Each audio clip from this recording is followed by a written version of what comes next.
Budget 2022-23 की इस विशेष पत्रकार वार्ता में मैं स्वागत करता हूं और मैं अनुरोध करूंगा कि चिदम्बरम साहब आपकी अपनी बात आपके समक्ष रखेंगे। उसके बाद थोड़ा सा हिंदी रूपांतर हम आपको बताएंगे और फिर आपके सवाल लेंगे। आदरणीय चिदम्बरम साहब। Okay. Good afternoon to all of you. When the finance minister and officials of the Ministry of Finance sat down to write the budget speech, what ought to have stared them in the face were the following facts. India's economy is not recovered yet to the level of the pre-pandemic year of 2019-20. In the last 2 years, millions of jobs have been lost, some perhaps forever. Approximately 60 lakh MSMEs were closed down. In the 2 pandemic years, 84% of households have suffered a loss of income. Per capita income has declined from rupees 1,08,645 in 2019-20 to rupees 1,07,801 in 2021-22, or maybe even less. Per capita expenditure has declined from rupees 62,056 in 2019-20 to rupees 59,043 in 2021-22. An estimated 4.6 crore people have been pushed into extreme poverty. Huge learning loss among school children, especially children who live in rural India and are enrolled in government schools. Malnutrition, stunting, and wasting among children has increased, and India's rank in the Global Hunger Index has fallen to 101 out of 116 countries. The unemployment rates have reached 8.2% for urban and 5.8% of rural workers. WPI inflation is estimated at 12% and CPI inflation at 5.3%. These are hard facts. The hard facts should have been there before the finance minister.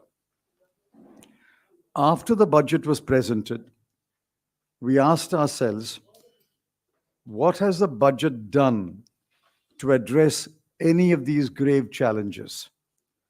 The blunt answer is nothing. This budget has done nothing to address any one of the challenges that I've outlined. The government behaves and acts as though it is on the right path and has delivered on the issues that matter to the common people. This is false. This is also bull-headed obduracy. This also reflects the government's contemptuous disregard of the burdens and sufferings of the people. I was astonished, shocked that the finance minister was outlining a plan for the next 25 years, which he called the Amrit Kal. The government seems to believe that the present does not need any attention, and the people living in the present can be asked to wait patiently until the Amrit Kal dawns. This is nothing but mocking the people of India, especially the poor and the deprived. There was not a word in the speech about any cash assistance to the very poor who've been pushed into extreme poverty and suffered immensely during the last 2 years. Not a word for those who had lost their jobs. Not a word about creating jobs for those whose education stopped at some stage at the school level. Not a word about reviving MSMEs that had shut down. Not a word about distributing more food to combat malnutrition and hunger. Not a word about cutting indirect taxes, especially GST, to contain inflation and bring down the prices of goods, and not a word about giving tax relief to the tax-paying middle class or the tax-bearing head of a household. By any standard, today's budget speech was the most capitalist speech ever read by a finance minister. The FM has mastered the jargon of capitalist economics. Read her speech again. Count the number of times she used the words digital, portal, IT-based, paperless, database, ecosystem, global, Atmanirbhar. The word poor occurs only twice in paragraph 6, and we thank the FM for remembering that there are poor people in this country. There are worrying macroeconomic indicators.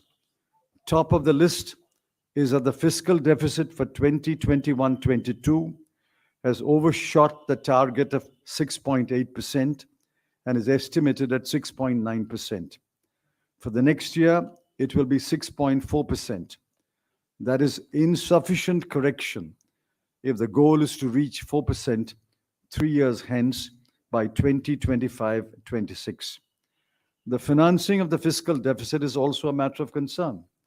70% of the FD in 2022-23 will be financed by market borrowing, as against 55% in the current year, crowding out private sector borrowing.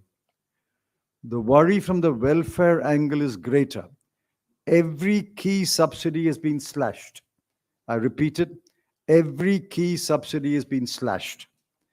I'm reading the figures for the current year, 21-22, and the next year, 22-23. Petroleum from 6,517 crore to 5,813 crore. Fertilizer from 1,40,000 crore to 1,05,000 crore. Food, 2,86,219 crore rupees to 2,06,481 crore rupees. The outlay for agriculture and allied activities from 4.3% of GDP to 3.84% of GDP. Crop insurance from 15,989 crore to 15,500 crore. Maganrega from 98,000 crore to 73,000 crore. The total subsidy bill has been cut by a humongous 27%. This is the most unkindest cut in this budget. The finance minister may have forgotten the poor, but the poor have long memories. The next worry is about raising more resources. The FM is betting on heavy market borrowing, an increase in corporate tax by 85,000 crore, personal income tax by another 85,000 crore, and GST by 1,05,000 crore. There is not a word about raising more resources from the rich, especially the very, very rich 142 persons whose wealth in the last 2 years has increased from 23 lakh crore to 53 lakh crore. You will ask me, no doubt, if there is not any aspect of the budget that I welcome. There is a short list of 3. 1, the FM has promised capital expenditure of 7,50,000 crore in 22-23, as against a revised estimate of 6,02,711 crore in 21-22, and I welcome it. 2, the FM has promised an additional borrowing of 1 lakh crore rupees to the states free of interest. I welcome that. The budget speech was mercifully shot at 1 hour and 30 minutes, and I welcome that most heartily. Parliament may vote this budget because the ruling party is a brute majority in the Lok Sabha, but the people will reject this capitalist budget. Thank you sir. Very very briefly आपने पूरा बयान जो आदरणीय चिदम्बरम साहब ने कहा वो पढ़ा, और एक विशेष बात उन्होंने कही, ये बजट पूंजीवादी है, ये पूंजीवादी बजट है. और चिदम्बरम साहब ने विशेष तौर से ये बताया कि 7 या 8 महत्वपूर्ण पहलू वो वित्त मंत्री, मोदी सरकार दोनों के सामने थे, पर उन पर कोई ध्यान नहीं दिया गया. भारत की अर्थव्यवस्था 2019-20 के स्तर पर आज भी सरकार के मुताबिक है. तो 2 साल खत्म हो गए तरक्की के. उन्होंने ये भी बताया कि करोड़ों नौकरियां चली गई, 60 लाख छोटे उद्योग खत्म हो गए, 84% घरों की आय टूट गई, प्रति व्यक्ति आय 1,08,000 से कम होकर 1,07,000 हो गई, प्रति व्यक्ति खर्च 60 में उनकार से कर गई, और कंज्यूमर प्राइस इन्फ्लेशन भी 6% को पार कर गई. इसलिए इस बजट का सार अगर देखें तो इस बजट का सार है कुछ नहीं.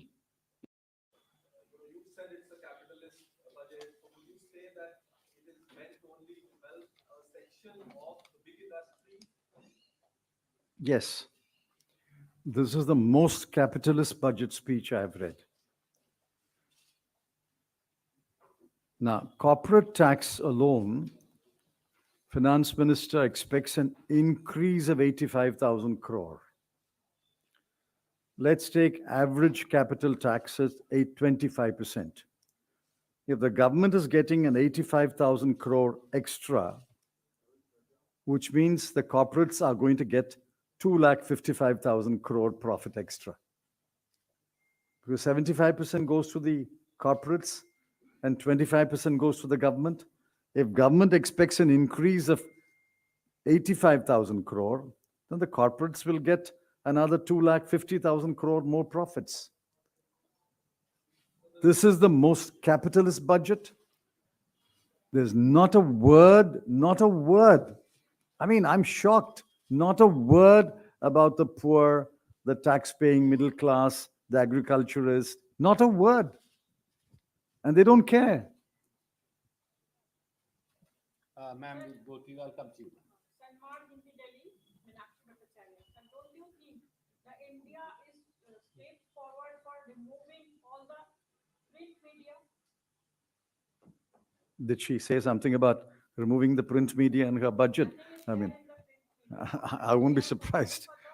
They are forwarding for the digital media. आज तक Supriya. So my question is that the people are hoping that in this very budget there will be something said about the MSP. A lot of opposition party leaders are saying that they were hoping that they will talk about something legalizing the MSP, which has seen a huge year-long protest by the farmers, and still the farmers are agitating and there's no clarity as the MSP is concerned. What's your take on it, sir? They don't care. You see, they know that the farmer has to go back to his field and grow crops. The farmer has no choice. That's why they have the audacity to cut fertilizer subsidy from 1,40,000 crore to 1,05,000 crore, and to cut the outlay for agriculture and allied activities from 5.1% in 2020-21 to 4.3% in 21-22 and to 3.84% in 22-23 as a percentage of GDP. They don't care. Siddharth from ANI.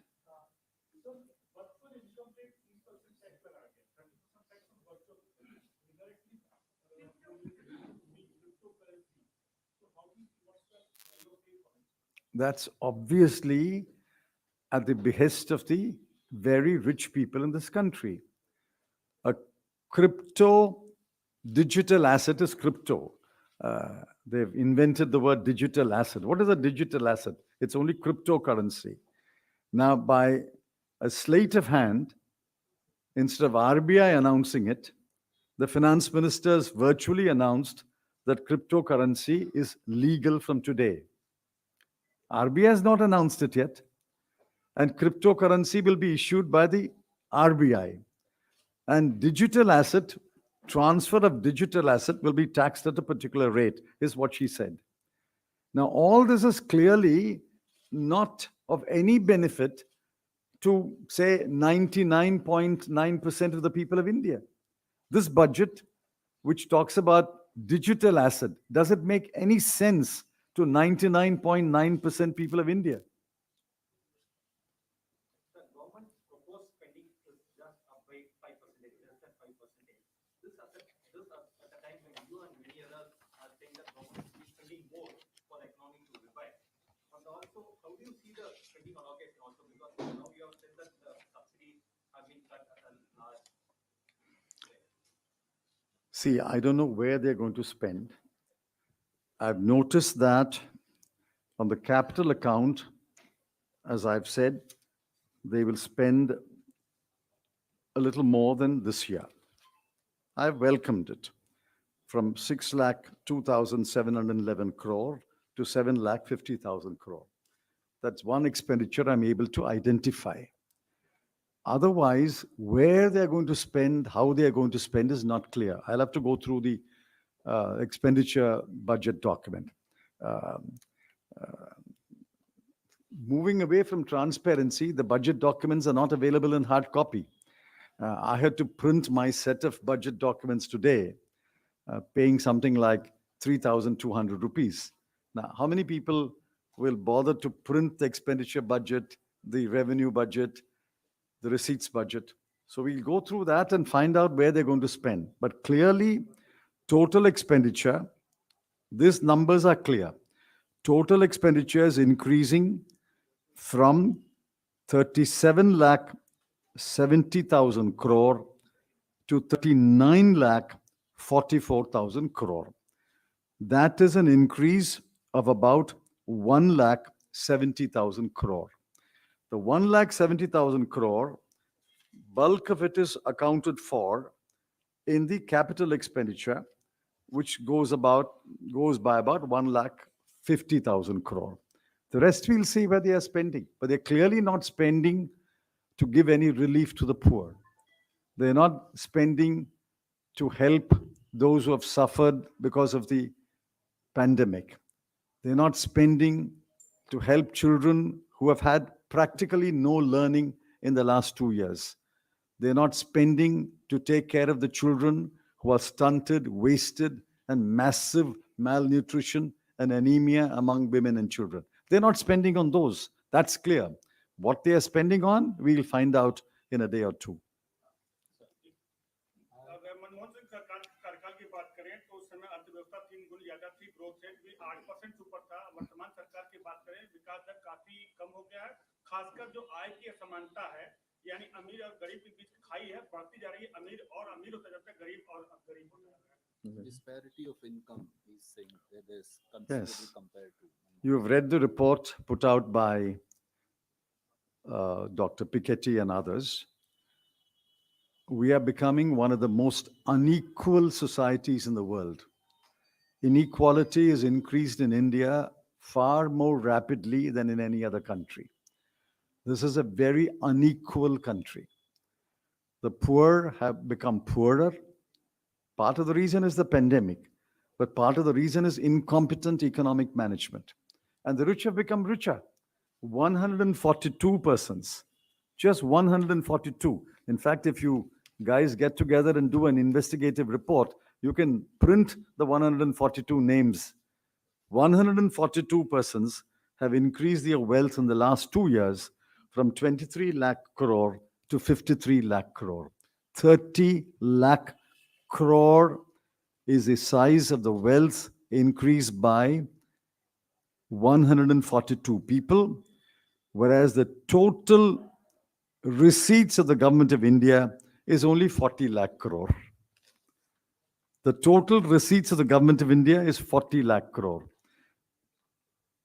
And these 142 people have increased their wealth by 30 lakh crore. Very soon, the increase in their wealth will be greater than the receipts of the government of India. Can you list out 2-3 sectors which require immediate intervention or assistance of the government, but have been completely overlooked in this budget? Immediately, they should have addressed the problems of agriculture. Input prices are going up. Transport cost is going up because of fuel costs. And therefore, they should have addressed why are farmers producing more and more, yet many of them are extremely poor. They are as poor as they were 20 years ago, 30 years ago. Our agricultural production has increased several fold, but the farmer remains poor. Therefore, they should have addressed the question of agriculture, brought down the cost of cultivation so that the farmer is left with more surpluses. Today, the farmers practically left with no surplus. The farmers left only with debt, number one. Number two, they should have addressed the question of children. Children are our wealth. Children have learned nothing in the last 2 years except a small number of urban children who have access to devices.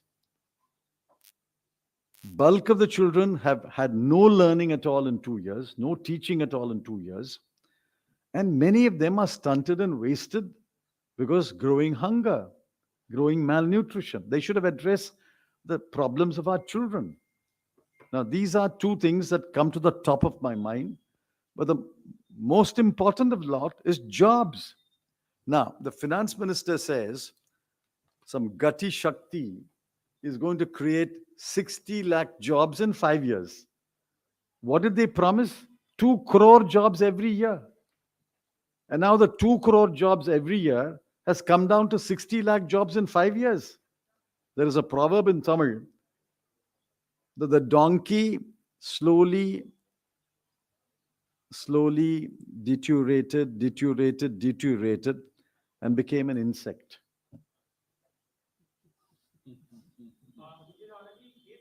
Can I come to you after her? Okay, ma'am.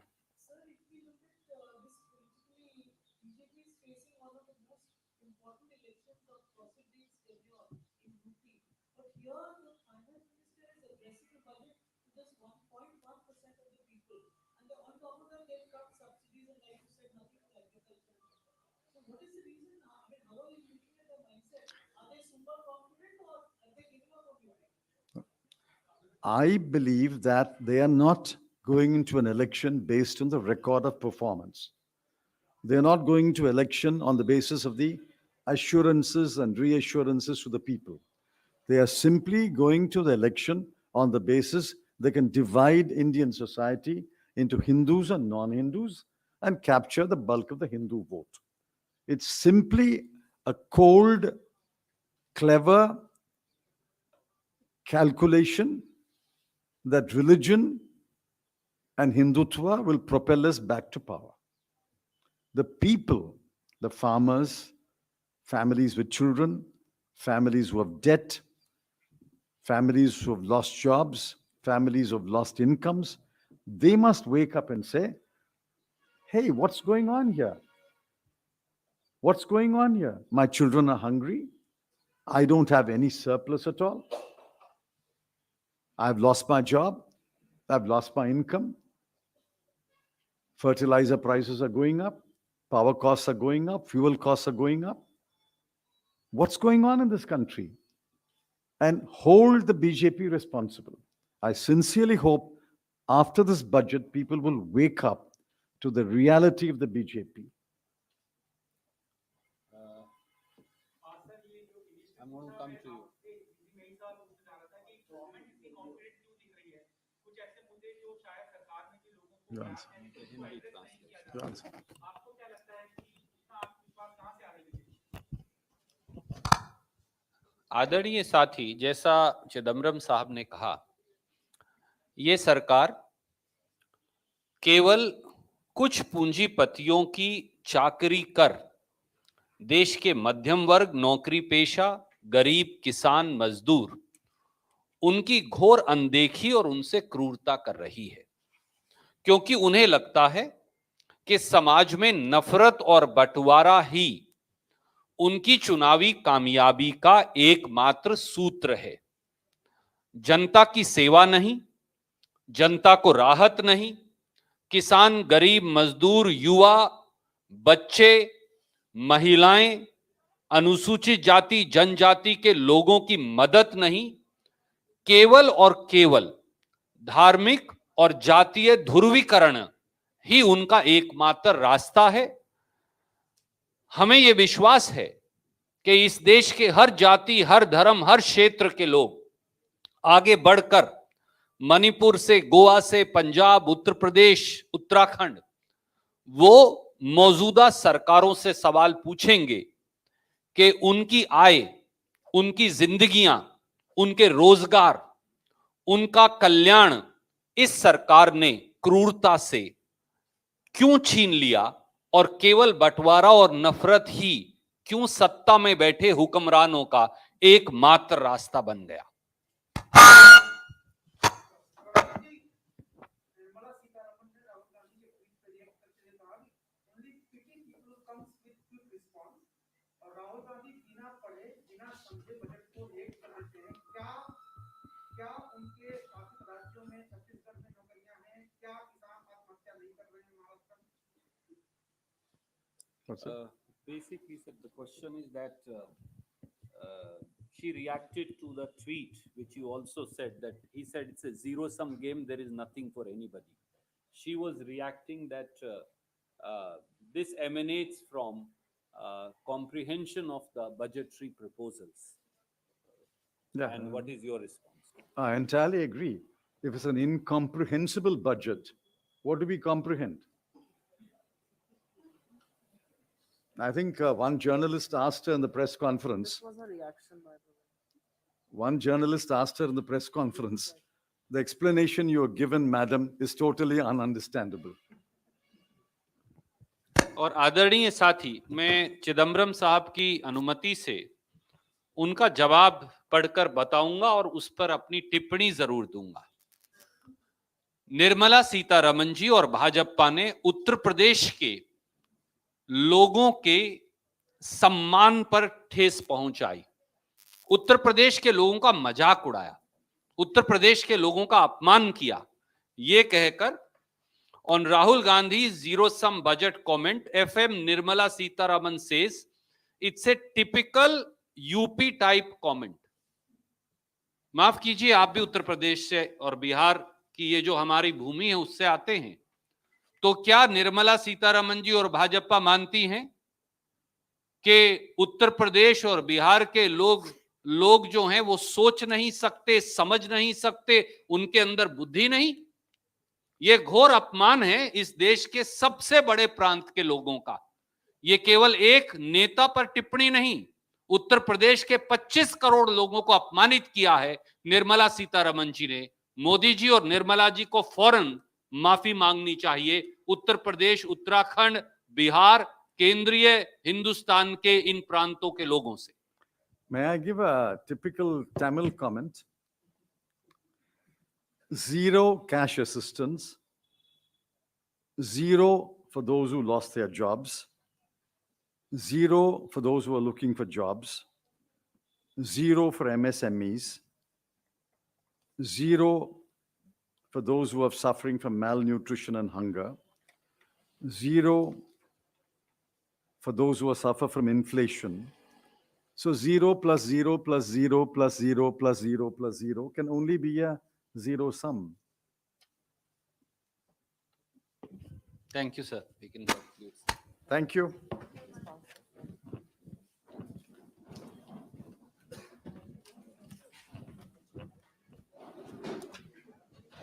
What is this? Ladki hai. Huh?